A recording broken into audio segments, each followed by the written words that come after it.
Welcome to the Let's Talk Energy podcast from EnergyNet. This series was recorded at the Africa Energy Forum 2023 in Nairobi, Kenya. Join us for this and other episodes as we talk to the industry players, stakeholders, and rising stars of Africa's energy sector.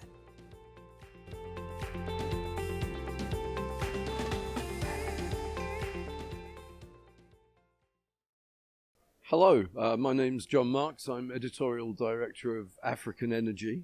I'm delighted to be here talking to the African Legal Support Facility in Gadi, old friend.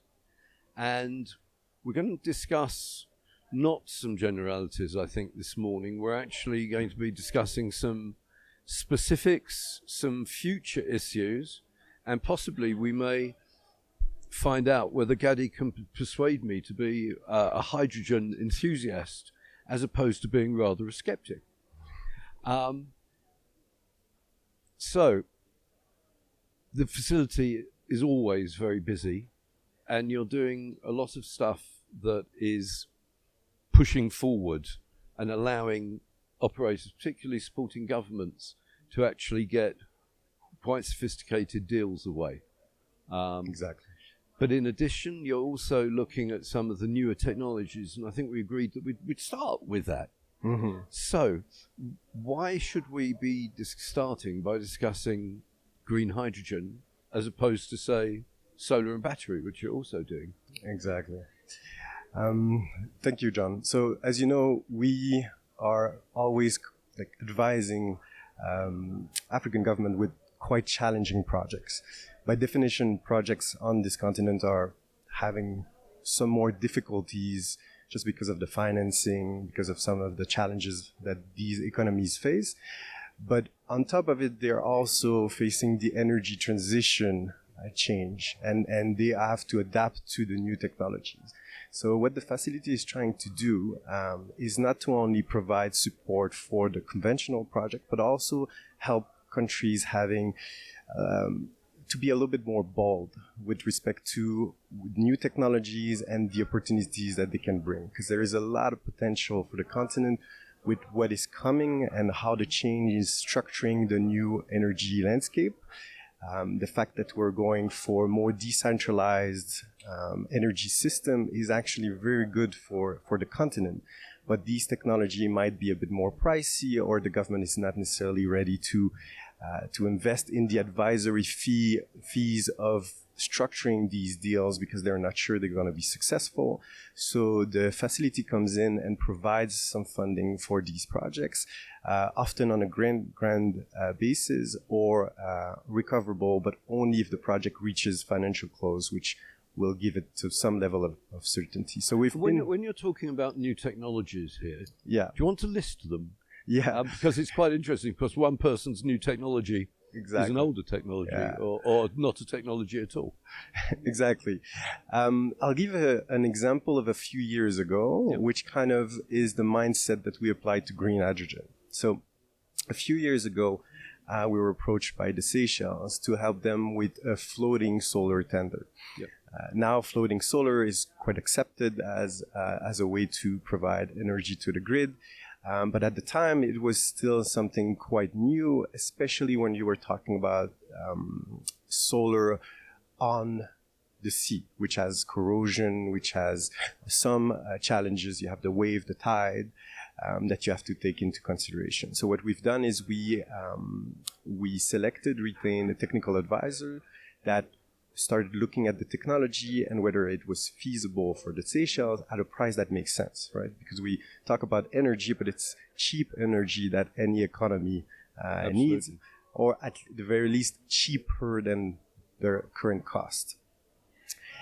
So the technical advisor looked at the project and started realizing that actually component of the technology or the specification of that project were already being used in large scale. So corrosion was something that solar panel on boats were quite comfortable with.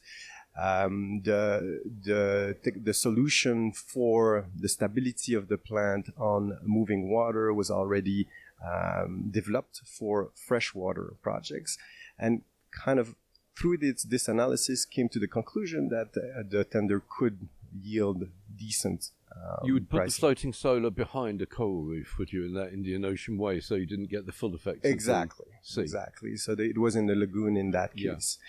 But what was really interesting for the facility is that we realized that for the Seychelles to have come to a conclusion that this project was feasible by themselves, they would have invested quite a bit of funding in advisory fees. Yes. And although it's not a huge amount, it's always really hard to explain politically if you put advisory fees for a project that ultimately doesn't get to financial close. Yeah.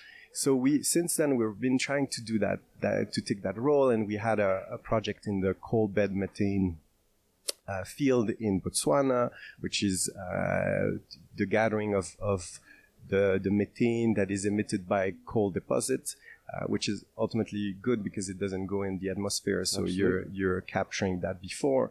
And another project we looked into was a deep ocean water application in Mauritius. So these are kind of the example. How does that work? So this one is still ongoing, but we were helping Mauritius look at whether a large-scale deep ocean water application could be a viable option for them to reduce their cost of air conditioning during the summer. Because, of course, with those island states, it's true they're even more diesel dependent than very many others. Yes. Seychelles was, if I'm right, was completely diesel dependent for a time. They got some solar in. Yeah, they have some solar, they have some wind. Mauritius is not diesel dependent. They have a bit of coal, a bit of biomass, a bit of solar now. But they do have a lot of coal, and ultimately you had an opportunity to reduce the cost, which is what you're... So basically you're providing the legal services and that framework, you're kind of helping to de-risk the politics of the project for the government involved, and allowing them to think more imaginatively. Exactly. So we're de-risking the development phase, and we provide legal services always, but we also provide sometimes financial and technical advisors to complete. A lawyer is just a part of every project, right? Well, as a head of a company, I always know also a lawyer is one of the costlier parts of the exactly, machine. Exactly. So that's what we've done until recently, and then a year ago we were approached by Namibia to support them with their green hydrogen initiative. And I think a few months after by Egypt as well. So we've been dipping our toes into a new field, and it was an amazing experience, just because of the learning, but also to understand how this opportunity could be transformational for the continent. Something that has been a great challenge in the electricity sector on the African continent is always that the project needs to be banked on the back of the local economy. The interesting thing about green hydrogen is that it has an exporting component. So you are stimulating the African economies, if it works, with export goods, which is really, really interesting for any economy. And at the same time, these projects of the scale we anticipate them to be, will have so much surplus of cheap electricity, because that electricity is the production assets are constructed for the production of hydrogen, but the way they are designed, they will always be to some degree oversized. So there will be a significant surplus for the grids across the continent. You can use these projects to not only increase the revenue of the economies, but also solve some of their deficit with respect to electricity. I think this is a big issue in these projects' messaging, because looked at from abroad and indeed on the ground, people could turn around and say, okay, you're looking to develop 60 megawatts of solar. It's going to eventually turn into hydrogen and be sailed away in a ship to Germany or the US or wherever. And yes, the government's going to earn money, and we hope it's going to use that money well. But we still doesn't really help us with our domestic energy deficits. I think that point is really interesting. Do you think people emphasize that point enough? Because I don't hear that in the green hydrogen discourse. I mean, if you go to Namibia, you will hear about it because that's one of their main argument why it makes sense. And you're talking about 60 megawatt, but these projects to be viable, they're talking about gigawatts. Yeah, gigawatt. Excuse me. Yes. So I'm still living in the past. Yeah, maybe not 60 gigawatt, but about 6 to 7. We've actually done studies of people who are looking at 60 gigawatts. I'm not surprised. Where you have to actually take half the continent to cover it with panels, but hey. Yeah, maybe not half of the continent, because that would be an issue in itself. But just a 6 to 7 gigawatt project is a huge investment, and the surplus of it would change the electricity supply dynamic of most countries on this continent. So, remembering say that Nigeria, of 220 million people at the moment, just about can't generate 5 gigawatts. Yeah. That puts it into real exactly perspective. Now, with green hydrogen and other things, of course, it really is the early stage. So, as sort of Africa's lawyer, if you like, are you you're in a situation where basically you're having to help draft legislation because you're coming into a sort of a void? Yes, so that's the interesting thing with specifically the Namibian projects, that we had to work without a legislative framework. Obviously, many of the aspects of these projects are covered by some other legislation, but not always drafted with green hydrogen in mind. Actually, almost never drafted. But would it actually be like petroleum legislation or things like that? Because you're producing something and putting it in a boat. Yeah, for example, or some of the labor laws, safety laws, environmental laws, some of the chemical product handling laws. So you have many, and you have to first make sure that these laws make sense for green hydrogen project, that they provide the right incentives, or you are building a framework that will actually focus on green hydrogen projects and will kind of gather everything into one piece. Is it actually in this context, is it advisable for government, say, to gather up what legislation that they've got to say we can use the Petroleum Act, we can use the Energy Act, we can use the environmental laws to promote our green hydrogen project? Or is it actually a case that it may be easier if they just put together all the best case examples into a green hydrogen law and get it through the legislature and the process as quickly as possible? As a lawyer, I think both approaches work. It's just a decision of the government. Obviously, as a developer, you'd love to have one law to look at. Absolutely.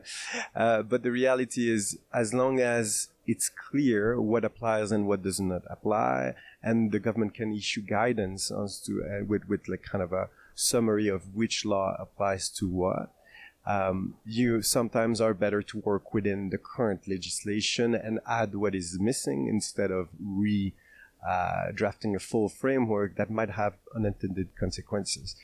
So both approaches have some advantages and some downsides. But yeah, at this moment, what we're doing in Namibia is the gap analysis stage. So the World Bank has provided some support for a gap analysis. They presented it, I think, this week actually. So that will be kind of the foundation of the legislative efforts, which will involve not only looking at the report, but also starting to take decision. Because what is interesting is you do see a bit of thinking and literature and some legislative framework in developed countries. Yes.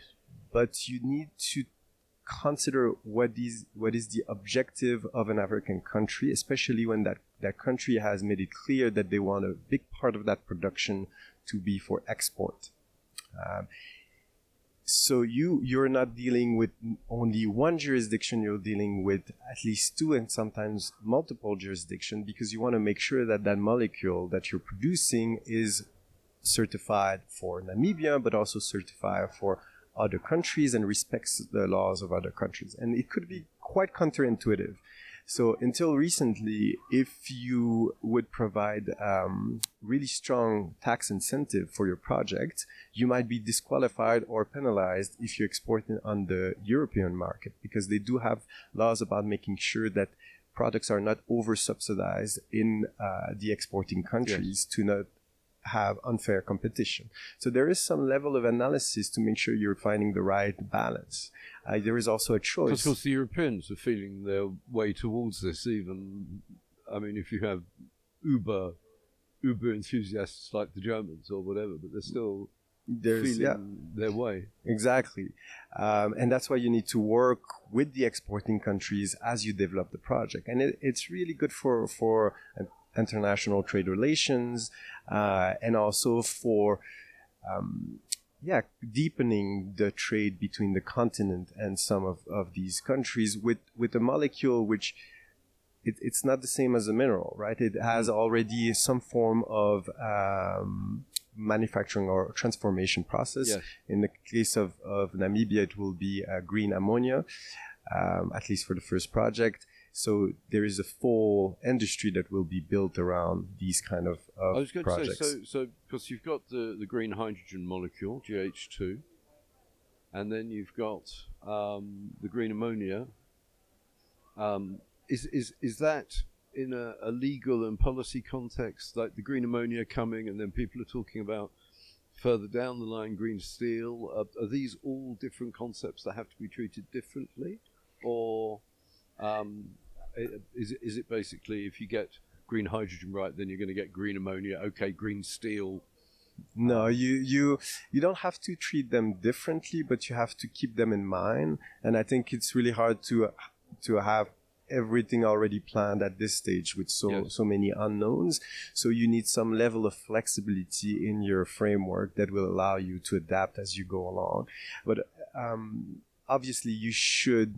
They typically don't call it just green hydrogen. They will call it green hydrogen and derivative law or legislation. So it's already pretty clear that you need to cater for some of the transformation of the molecules. So ammonia, methanol, there's a few. There's a few others.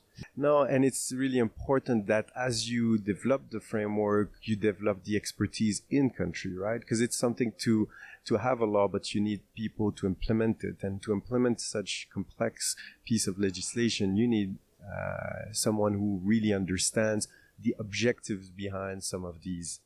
Because many of these projects, particularly in Africa, as we've observed it, are very big developer-led. And these are pretty muscular enterprises that are working on this, No, definitely. Which does open the way to some of the problems that we've seen with older technologies.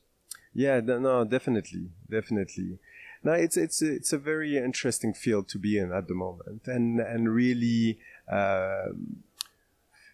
it gets me optimistic because if this works, it really solves a few of the problems that we're currently seeing. It also is really rare that you work on a project where the interests of the population, the national population, are fully aligned with the interest of the regional population, because the surplus of electricity is actually expected to change the supply, the electricity supply in the full region, right? Because right now Namibia is importing electricity, and at some point, with one project, technically they would not have to, so they were freeing some supply for other countries in South Africa, and with 2 and 3 projects, they might all be able to contribute to the supply of other countries. Mm-hmm. So you have the national, the regional interest, and the global interest, because these projects would help fighting the climate change. So it's really, really interesting to see everything being aligned and so many people supporting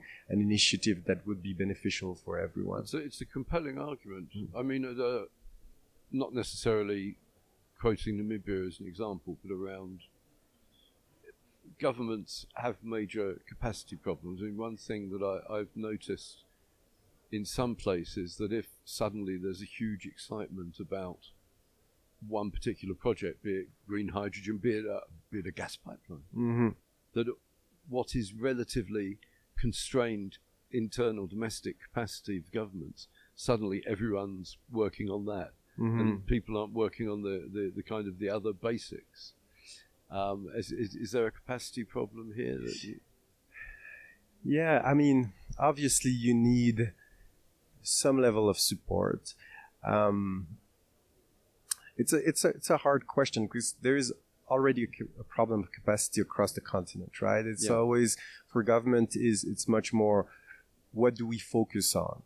And I have a tendency to think that you should focus on things that have the most potential for reward, right? And that ultimately are setting you up for the future. So for me, the capacity argument is more a question that the DFI should look at and provide the government with the expertise and the advisors that they need, while keeping the ownership of this venture within the country.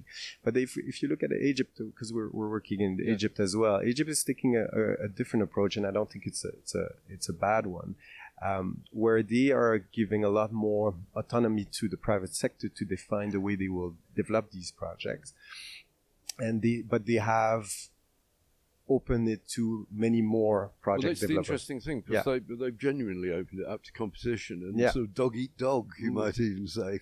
I will not say that, but there is definitely, I believe, over 15 companies working on projects. We've been observing this very closely, and I think it's a very interesting model, because it's saying, okay, you come with the best financing model and time frame for doing this, and you win. And I guess that's actually what business is about. It is. But the key difference that you have to keep in mind is that Egypt is a big country with a lot of already built infrastructure. Yes.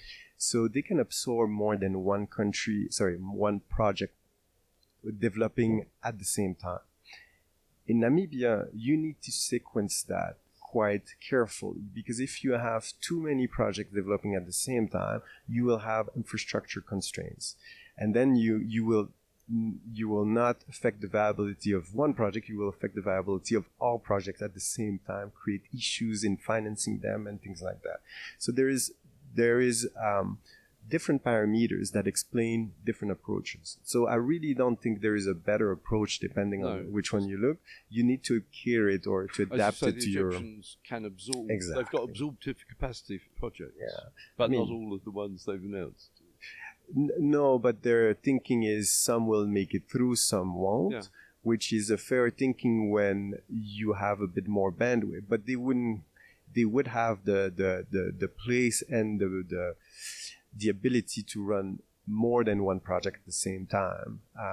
So their risk is mitigated in this case. And I think they're looking at the ones that will move forward the quicker, and these ones will be pushed and have the proper incentives and things like that. Right. You mentioned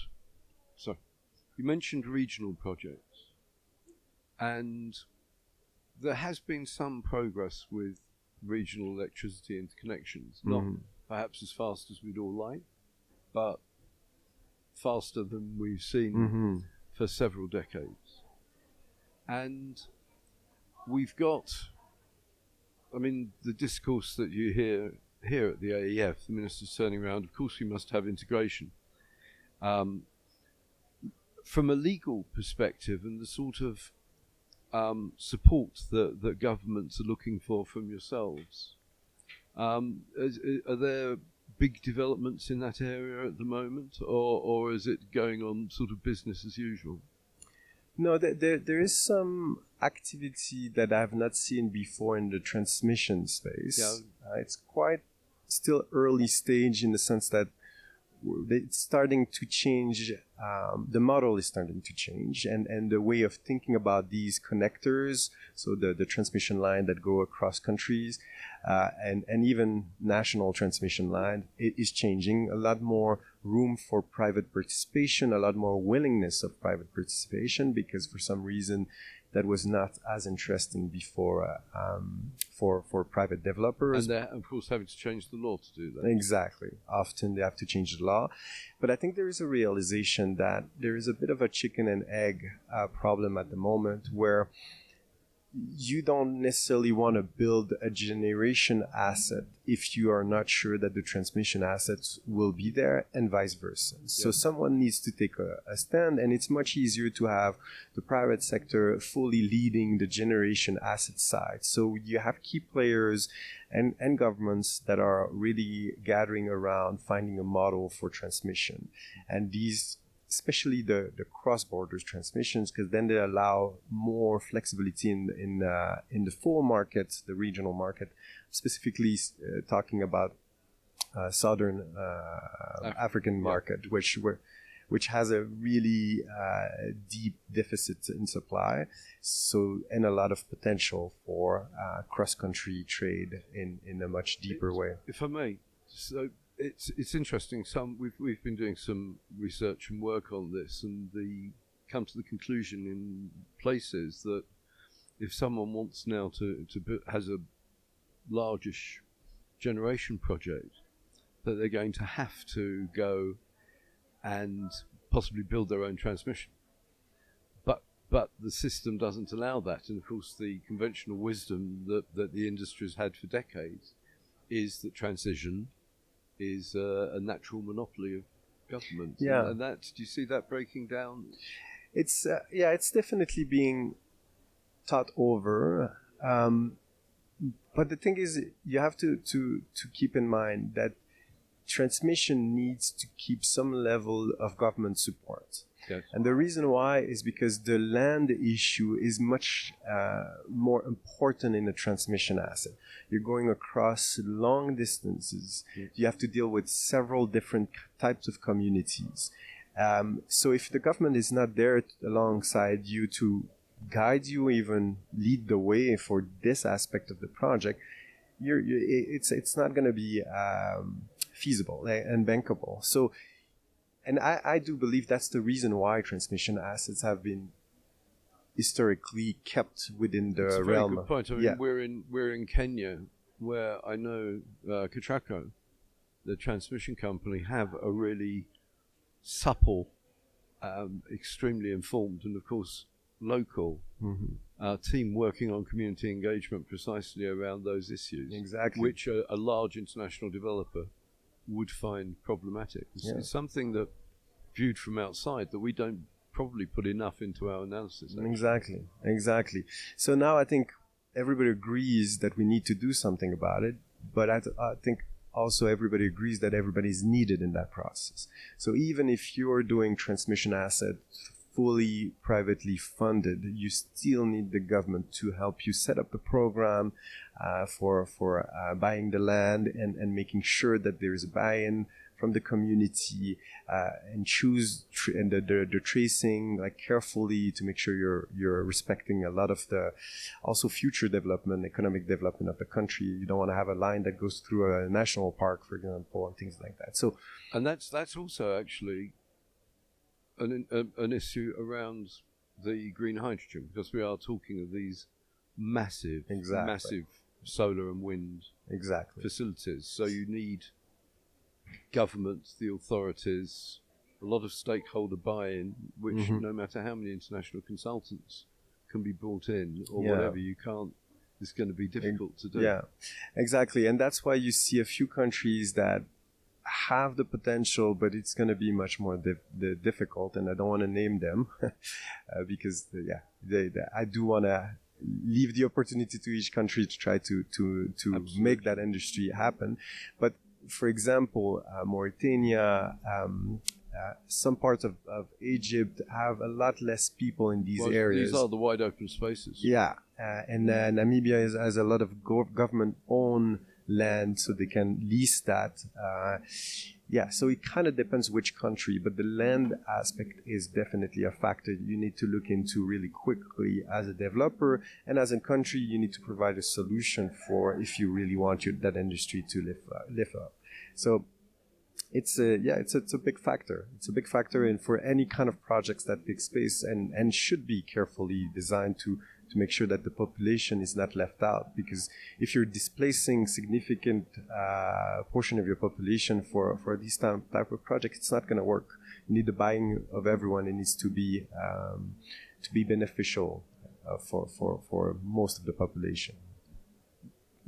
We should move on quite quickly, but on one question on the transmission. So, from a government perspective, people in the market, in the communities that are here at AEF, clearly there's a lot of interest in the potential for investing in transmission, and there are a few players that are here, companies, Gridworks, a couple of others, who are looking at that kind of issue.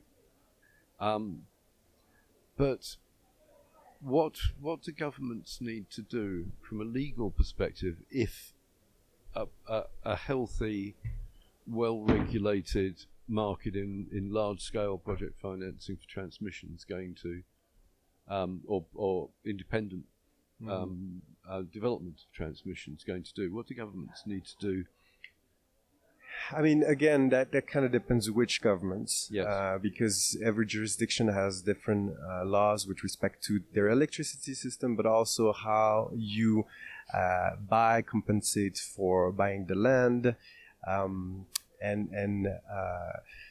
there are so many other aspects that are more project finance related. For example, your ability to convert your currency and to transfer it out of the country is something across the board for any kind of projects. Absolutely. But there are still issues. I mean, you still have issues in many countries about these aspects. So if you have a transmission asset, you're just adding a few other issues, but you're not solving the other ones necessarily, right?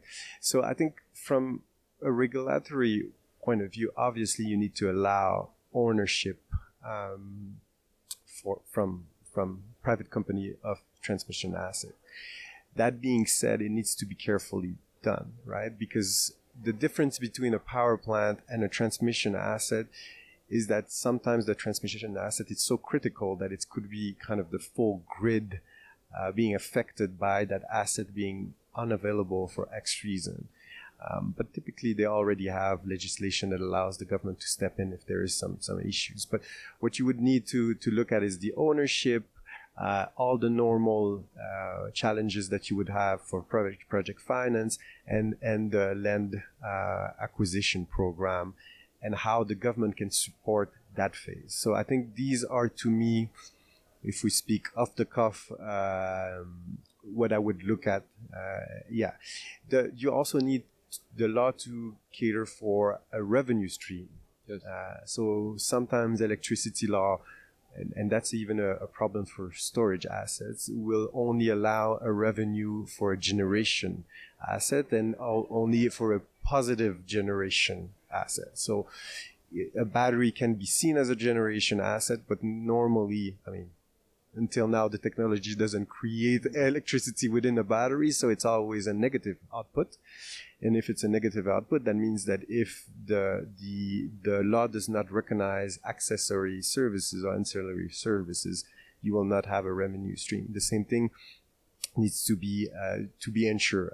A lot of laws have wheeling charges provisions, so that's just something to check. But it kind of depends which country, because they have a different approach depending on which.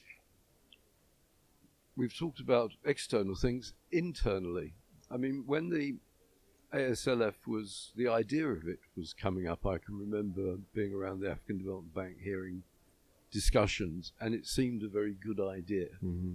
And I think, speaking independently, it's proved to be a very good idea. Thank you. And in terms of African capacity, how are you now looking? Are you very overstretched? Could you do more people? How is it growing? How is the ALSF actually? I think our team has been steadily growing. Not I think actually our team has been steadily growing since its inception. But really, I would say 2017, 2018, we really started to increase our footprint. The pandemic obviously kind of put a little bit of a freeze on everything. We were still quite active. A lot of projects, especially at the beginning of the pandemic, it kept on moving. But obviously, it's hard to hire in these conditions. Yeah. But since I would say early 2022, we kept growing the team. So our footprint, the number of projects has been increasing in recent years. So that comes with challenges. Obviously, the team travels a lot because we are in so many countries, but it's the fun part, right? Yeah, it's sure. you want to be in an organization that grows. You want to be in an organization that faces the challenges of more work and not less.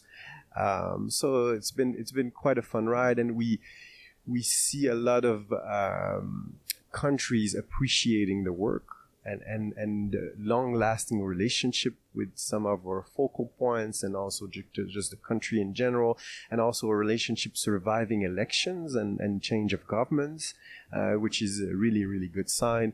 So yeah, it's been quite impressive as a journey. So yeah, it's definitely. I'm pleased to see it working out, because clearly the logic of having an institution that could act as a counterweight to the extraordinary power of corporations and their corporate lawyers. We love them. This place is filled with them. But the fact is, having a counterweight and starting to be able to do that. And I think, I talk to a lot of international corporations, and they sometimes, or very often genuinely, sometimes disingenuously, they turn around and say, well, actually we could do with there being more support on the other side so that we can do something. We hear the same. We hear the same because the reality is you want to make sure that you're negotiating with the same understanding of what can be on the table, right? And that's often an issue we see. Like, there's a lot of governments that want to do well and protect the interest of their population. Especially if you look at the technical level, like we find gems every day, like technical government officials that really want to make sure that they're striking a good deal for the government and not selling out, quote unquote, the resources.